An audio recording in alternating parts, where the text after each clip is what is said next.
kosa mukagezi omutundu omukaga Sulait Semakulu wa kampuni entunda n'okugula ettaka eyasema properties atuusidwa mu kkooti y'ekirira bw'atyo n'atoola mu kadookolo.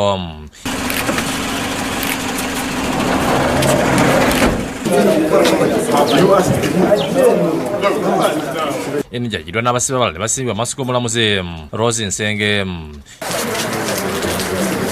Kyokka mu kkooti wabadde wakajagala abooluganda lw'ebyekyanze oluvannyuma lw'okubagana okwogera ne Semakula.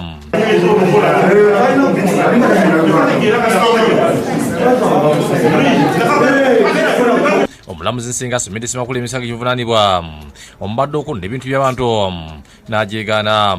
Kigambibwa ndi nga 14 omwezi ogudde ku kyalo Buloole zooni enamugongo mu Wakiso Semakula amenye 17 n'okutema emiti gy'omukadde era n'amazzi mu bukyamo.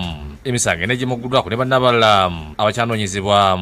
Bannamateeka bakanze kusaba mulamuzi amukkiriza okweyimirira n'ebigaana era bwatunasindikibwa ku mmere Luzira okutuusa nga 23 omwezi guno.